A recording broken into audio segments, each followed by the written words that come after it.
Assalamu alaikum wa rahmatullah. ChatGPT is one of the most popular open AI sources nowadays, and it has been such a useful tool to answering almost all questions. So I decided to put ChatGPT to the test by asking it some basic to more advanced Arabic questions and to see how ChatGPT holds up in its knowledge of the Arabic language. I'm going to ask it some basic questions just to get the ball rolling, and then we'll go on from there. So for question number one, I'm going to say, what are all the harf jar in Arabic?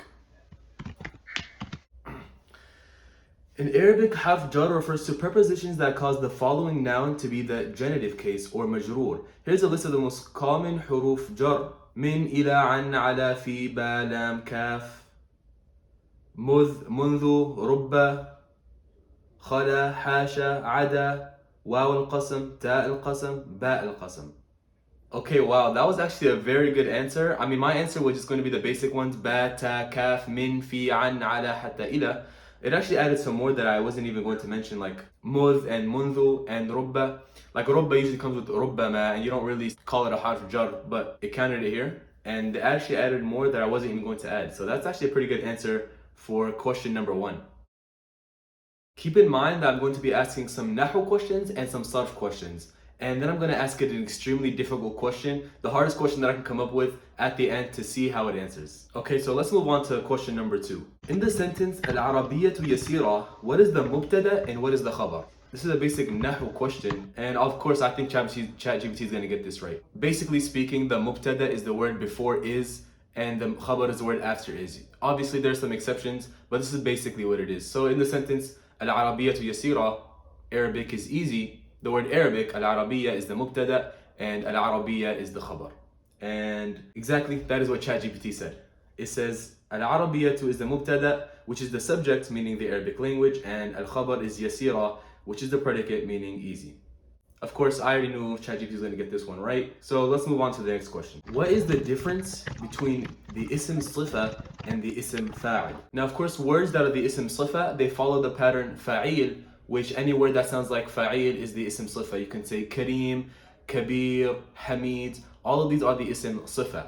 And they have a certain meaning and certain nuance to why they're in the ism sifa structure. Ism fa'il, on the other hand, is words that pretty much sound like fa'il. Of course, there are other families, other wazns. You can have the word muslim or the word muallim. Those are also ism fa'ils. But basically, you could say words that also sound like fa'il, like hamid or alim. Those are also ism fa'ils. It says ism sifa describes a quality or state.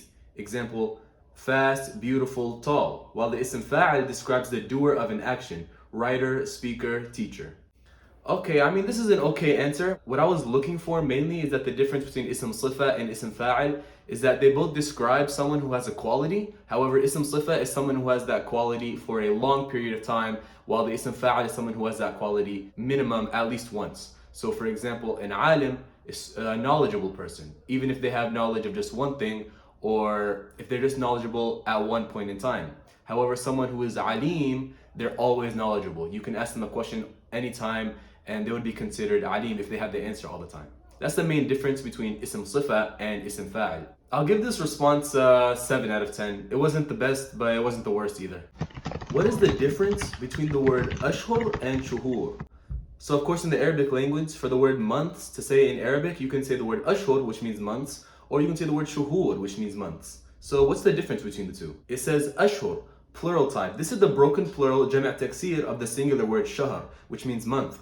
Usage. Ashhur is typically used for a smaller number of months, usually up to 10 months. Shuhur is the plural type. This is the regular sound plural, jama' salim. Usage. Shuhur is used in more general context, often for a larger number of months or when referring to months in a general sense. Honestly, I give this answer a 10 out of 10. That is exactly the difference between the two. So ashhur is a jama' qilla, which means that it's used for words that are between the number of 3 and 10. So if you're referring between 3 and 10 months, you would use the word ashhur typically. And if you're talking about generally 20 months or 30 months or anything more than 10, you would use the word shuhur, which is why it's called the jama' kathra. So far, ChatGPT hasn't gotten an answer wrong, but we'll see how it does to my final question, which I think it's actually going to mess up on. What is the difference between the jumla ismiya and the jumla fi'liya? Jumla ismiya, nominal sentence. Definition: a sentence that starts with a noun or a pronoun. Structure: It typically consists of two main components, al-mubtada and al-khabar. Jumla fi'liya is a verbal sentence. The definition is a sentence that starts with a verb. It consists of the fi'l and the fa'il. Okay, this is actually where ChatGPT gets it a little bit wrong. Now, yeah, jumla ismiya most of the time starts with an ism, and jumla fi'liya most of the time starts with a fi'l. That's not always the case. You could actually have a jumla fi'liya that starts with a ism. For example, you could have the sentence, Allah a'budu, which means I worship Allah. But you put the word Allah first, which is an ism. The word Allah is an ism. But that's actually a jumla fi'liya, and the word Allah is just a maf'ul bihi muqaddam. So it's defining jumla fi'liya and jumla ismiya as a sentence that begins with a noun or a verb, but that's not always the case. You could always have exceptions, and a lot of the times it is an exception. Another thing that it gets wrong is that it says that the main parts of a jumla ismiya are just a mubtada and khabar, and the main parts of a jumla fi'liya are just a fi'l and fa'il, which isn't the case either. In the jumla ismiya, yeah, you have the mubtada and khabar, but you also have the muta'alliq bil khabar, which is a huge component of the jumla ismiya. And for the jumla fi'liya, you don't just have a fi'l and a fa'il. You also have a maf'ul, which are many different types of maf'ul bihi, maf'ul fihi, and then you also have the muta'alliq bil fi'l as well. So it's missing out a lot of information in this answer. I give it a 4 out of 10. That's actually surprising because I thought ChatGPT was going to get that one right very easily. Okay, we're down to our last couple of questions before we get to our extremely difficult question that we're going to ask ChatGPT. And honestly, if it couldn't even answer the jumla ismiya and jumla fi'liya question, I don't know how it's going to fare against that last one. What is ikhtisas and how do you construct it in a jumla ismiya? Ikhtisas, I like how it started in Arabic and therefore the whole structure of the answer is going from right to left because it started in Arabic. Anyways, ikhtisas in Arabic grammar refers to a construction where a particular person, group, or entity is singled out or specified within a sentence for special attention. Okay, not too bad of a definition. It's used to emphasize, or in this construction, the noun is being emphasized is often the ism, give focus to a specific noun, and is followed by a pronoun that refers back to the emphasized noun amma.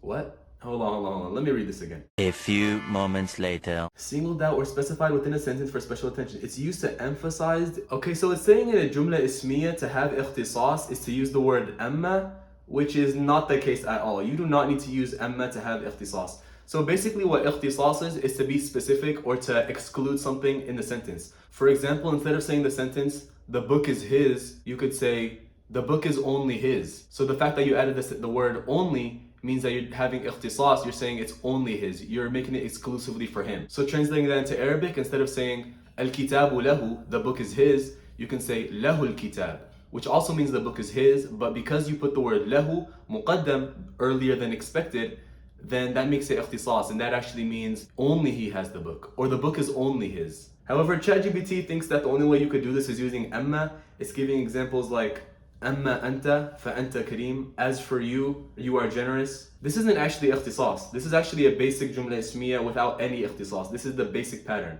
Amma anta fa anta kareem. This has no ikhtisas in it. Wow, so ChatGPT actually is getting so many questions wrong. Do not learn Arabic from ChatGPT. I'm actually surprised. I thought it was actually going to do way better. Now I'm thinking that the last question, it's not going to have a chance answering it. Since it's doing so poorly, let me ask it a slightly easier question just so we can get back on track. Should masdars have alif lam on them by default or not? In Arabic, masdars, which are verbal nouns that represent the action or state of a verb without time reference, can appear both with and without the definite article alif lam, depending on the context and meaning. That wasn't my question, ChatGPT.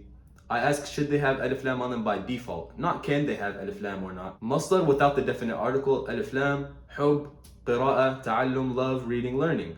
Al-hub, al-qira'a, al-ta'allum, the love, the reading, the learning. So ChatGPT is basically making out to be, if it has the word alif lam, you just put the word the on it, and if it doesn't, you don't put the word the on it. So the difference between qira'a and al-qira'a is just reading versus the reading, which also isn't the case. Actually, by default, masdar should have alif lam on them. So the default way of saying al-qira'a is al-qira'a, and you don't say qira'a. And when you want to translate al-qira'a, like uhibbu al-qira'a, you just say I love to read. You don't say I love the reading. That doesn't even make any sense. And if you say uhibbu qira'atan, then that's actually going against the default. It's still grammatically correct. You can take off the alif lam. However, it would be having a more nuanced meaning, as in maybe you're saying I love some reading, not all reading. But ChatGPT completely missed this point. This is a 5 out of 10 answer at best. Honestly, ChatGPT hasn't been holding up this entire time, and I'm about to ask it my most difficult question. Honestly, at this point, I think it has no chance. And here's the question. If I wanted to say the sentence, could you believe that I saw a dirty clothed man walking in the street while holding 13 books in Arabic while constructing the phrase dirty clothed man using an-na'ta sababi and obtaining the meaning could you believe using the concept of al-mashghul anhu and using the rules of al-adad to correctly count the number of books? How would this sentence look? Now, I think ChatGPT has no chance. Let's see what it says. To translate the sentence, could you believe that I saw a dirty clothed man walking in the street while holding 13 books into Arabic while following the specific grammar rules you mentioned? Here's how it would be constructed. I'm not going to go too much in detail about what all these nafta sababi al-mashghul anhu and al-adad are. Let's just go to the complete sentence. أترى أني رأيت رجلا متسخة ثيابه يمشي في الشارع وهو يحمل 13 كتابا. Okay, now I'm going to compare that to my sentence that I came up with when I'm translating this, which was رجلا متسخة ملابسه رأيته يمشي في الشارع يحمل 13 كتابا. Now mine is more concise and honestly I think it's better. However, I want to point out some mistakes that ChatGPT made. I'm not going to go too much into specific as to why it's wrong, but just because of the grammatical boundaries that I mentioned, it didn't account for those. أترى أني رأيت رجلا متسخة ثيابه. This متسخة should actually be متسخة. It should match in the same nasib status as the word رجلا. وهو يحمل 13 كتابا. And I don't really think it put the مشغول عنه aspect into the sentence, but it did do a good job as to counting the number of books properly. It used the phrase atara to say, could you believe, even though that's not how I was asking it to be done. Honestly, it only got one of the things correct, which was counting the number of books. This is a 3.5 out of 10 answer, and I already knew ChatGPT wasn't going to be able to answer it properly. I think my sentence was much better and much better construction. But anyways, there you have it, guys. That was actually surprising. I thought ChatGPT was going to be way better. It turns out it's actually a lot worse at the Arabic language than I thought. That doesn't mean Arabic is hard though, don't get that confused. Arabic is actually much easier than you would expect, but I guess it's just difficult for ChatGPT. And if you want to learn Arabic, don't learn it from ChatGPT. You're going to get a lot of misinformation. Learn it from a proper teacher, learn it from some online course, and learn it from subscribing to this channel and watching. Assalamu alaikum wa rahmatullah.